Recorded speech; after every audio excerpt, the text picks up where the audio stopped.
আমরা দেখলাম যে ইলিশ রপ্তানি বন্ধ করা হয়েছিল, ইলিশ রপ্তানি আবার শুরু করা হয়েছে, বিশেষ করে আপনার দুর্গা পূজাকে সামনে রেখে।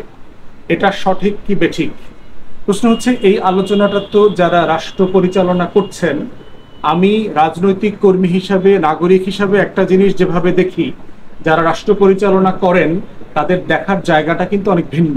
এটা আমাদেরকে সবাইকে অ্যাকনলেজ করতে হবে।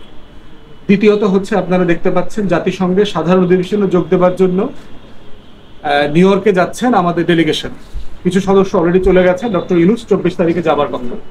অতএব সেই বাস্তবতা, এবং ওখানে আমরা দেখলাম আমাদের পররাষ্ট্র উপদেষ্টার সাথে, ওখানে পররাষ্ট্র মন্ত্রী যিনি আছেন ভারতের, তার সাথে তাদের মিটিং হবে। এখন এই সিদ্ধান্তটা কেন নেওয়া হয়েছে, এইটা সঠিক বেঠিকের থেকে আমি বোঝার চেষ্টা করছি ওনারা এটা কেন ওভারটার্ন করলেন। এটা একটা কারণ হতে পারে, যেহেতু ভারতের পররাষ্ট্র মন্ত্রীর সাথে সেখানে দেখা হবে, তারা সম্পর্কটাকে, যে টেন্স অবস্থায় আছে, মুখোমুখি অবস্থায় আছে ঢাকা দিল্লি সম্পর্কটাকে, এই সম্পর্কটাকে ওনারা একটু হালকা করতে চাচ্ছেন, যেন দ্বিপাক্ষিক এবং প্রতিবেশী সুলভ সম্পর্কটা যেন একটু এগিয়ে যায়। এটা আমি মনে করছি, ধারণা করছি।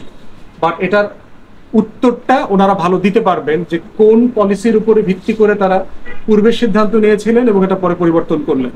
কারণ রাষ্ট্র ব্যক্তিগত পছন্দ অপছন্দের জায়গা না, যে আমি কাকে চা খাওয়াবো এবং কাকে রাতের খাবারের দাওয়াত দিব না। রাষ্ট্রের সম্পর্কটা রাষ্ট্রীয় ভিত্তি থাকতে হবে। তাহলে যদি এটা সঠিক হয়ে থাকে পরেরটা, তাহলে প্রথমটা কেন নিলেন? আর পরেরটা যদি বেঠিক হয়ে থাকে, তাহলে প্রথমটাই বা আবার কেন নিয়েছিলেন? এই প্রশ্নটা রাষ্ট্রকে উত্তর দিতে হবে।